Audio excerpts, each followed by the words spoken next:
The United States and the First World War. On June 28, 1914, a group of young Serbian nationalists carried out the assassination of the heir to the Austro-Hungarian throne, the Archduke Franz Ferdinand. It seemed an unlikely time to start a war. The American president, Woodrow Wilson, who was preoccupied with caring for his wife, hardly noticed the assassination. The King and Queen of England were on vacation. The Kaiser of Germany was away on a yachting cruise, and the leaders of France and Russia as well were vacationing at the time. No one in the world thought that this assassination would soon throw Europe into utter chaos. But nations quickly lined up in support of one another based on a series of alliances forged over the preceding years. No one could seem to find a way to avoid declaring war, and what seemed an isolated incident eventually sparked the most horrible conflict that the world had known up to that point. Germany found itself confronted with a two-front war, with France on one side and Russia on the other. Their plan was to achieve a quick and decisive victory. They decided to invade France first through Belgium and deal with the Russians later. But in fact, quick victory was elusive, and by the fall of 1914, the two sides had bogged down into the bloody and futile trench warfare, which made World War I infamous.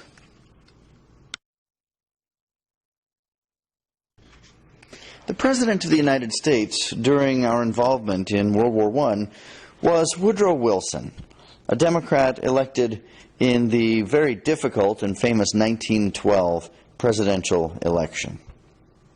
I want to share a little bit about Woodrow Wilson's life and background, not to burden you with unnecessary details and facts, but rather to give you a little bit of context. Much of the information influences his decisions during his presidency. He was born in Virginia in 1856, the last American president born prior to the Civil War.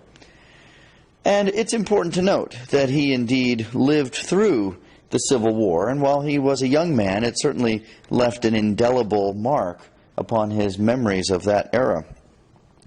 He spent some of his childhood in Augusta, Georgia, not too far from Greenwood, South Carolina, and there's a historic home there. It's actually a nice little museum marking many of the things that Woodrow Wilson grew up with as a young boy. He was the son of a Presbyterian minister and was raised in a strictly religious household. It's also important to note not only did he live through the Civil War, but he lived through the Civil War as a Southerner.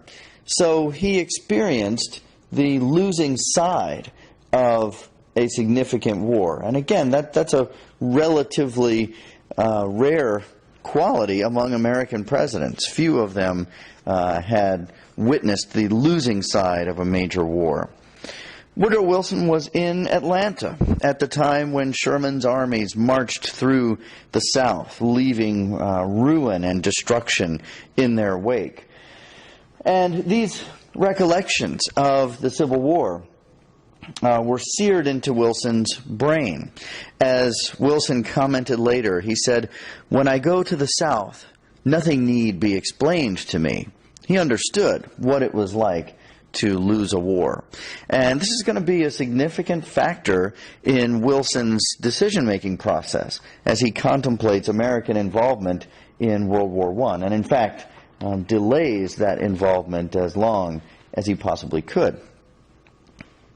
Wilson was one of our most highly educated presidents. He was a powerful intellectual and the president of Princeton University prior to running for the presidency of the country. And so he is a teacher in some ways.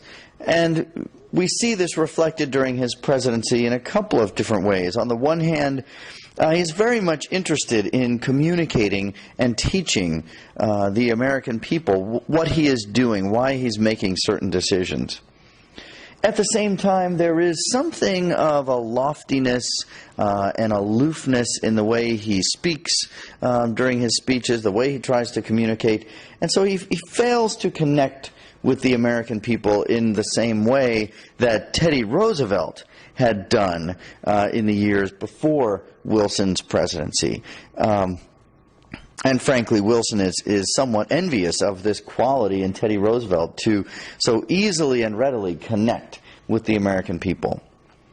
And so we might say Wilson is inspired by Teddy Roosevelt. While he was at Princeton, Woodrow Wilson studied and wrote quite a bit about political science and political history.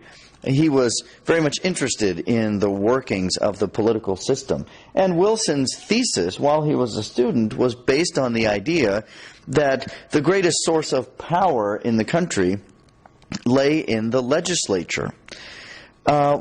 Witnessing Teddy Roosevelt as president, Wilson changed his thinking on this topic. He came to believe that there was no more powerful force in the country, and indeed no more powerful force in the world than the President of the United States when he had the support of the American people. And so Wilson, as president, tried to emulate Teddy Roosevelt in this regard and tried to recreate that sort of powerful connection that Teddy Roosevelt had with the American people. I must say, in frankness, that Wilson was not as successful in that regard as Teddy Roosevelt had been, but he aspired to it. Woodrow Wilson was also very much a believer that the press was an important part of this relationship between the president and the American people.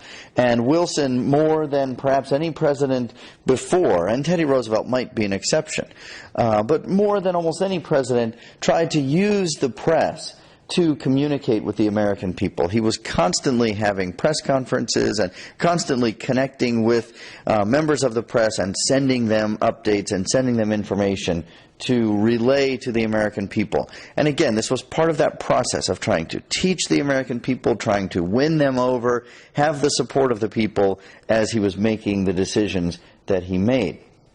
And we will see this at work as we talk about Wilson and the First World War. So let me summarize a few of these qualities about Woodrow Wilson. He was cautious about war. This is obviously very important as we are considering whether the United States should enter World War I. But his memories of the Civil War made him very reluctant to join World War I. He was well-spoken and convincing. He was very well trained in the art of forming an argument, making a convincing argument, and trying to win over people to his viewpoint.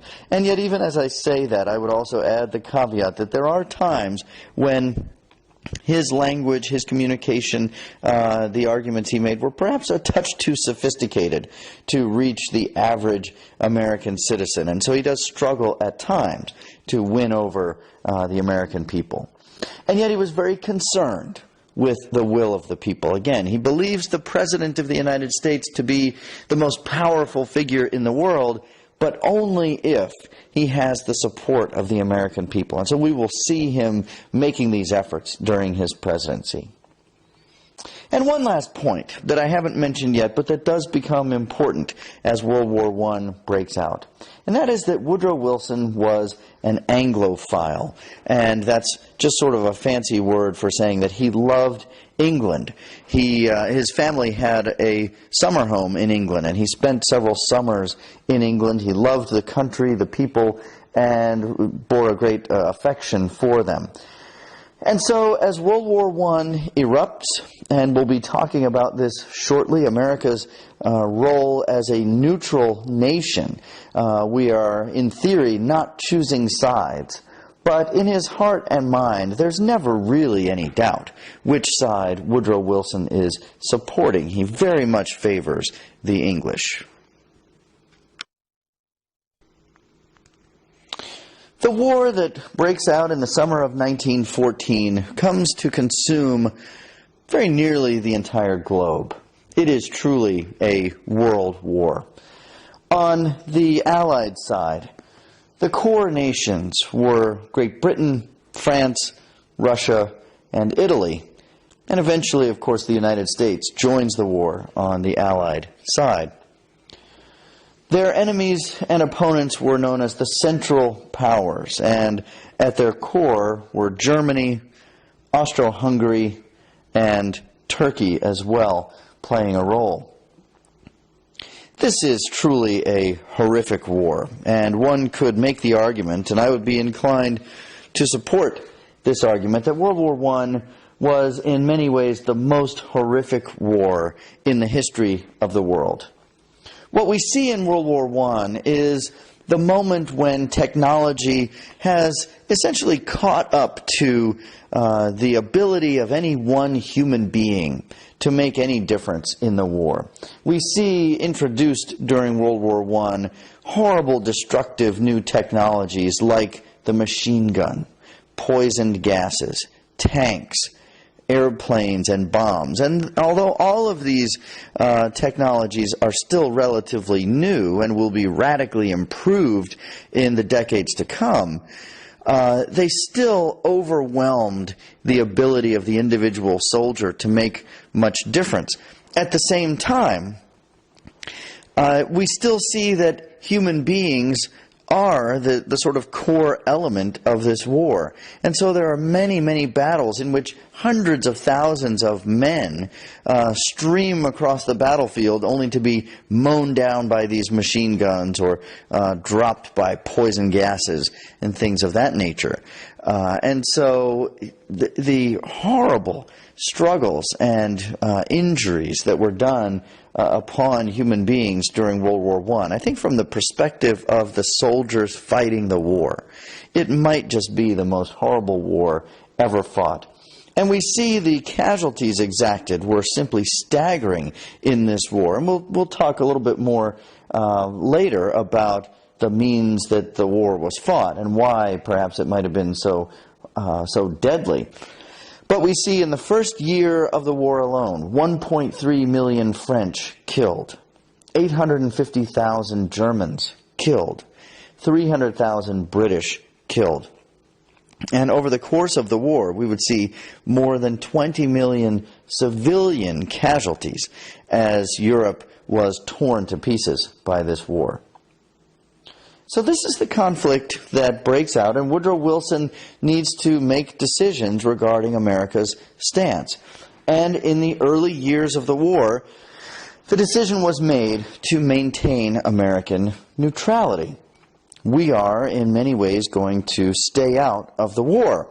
At the same time, neutrality can mean different things, and in the case of the United States, what neutrality meant over the first couple of years was trying to capitalize on these two sides that were warring with each other. And so the United States was attempting to trade with both sides and to sell goods with both sides. And so it was a delicate game and in some ways a dangerous game to both stay out of the war, maintaining neutrality, while at the same time negotiating and trading and participating with both sides of the war in the early years.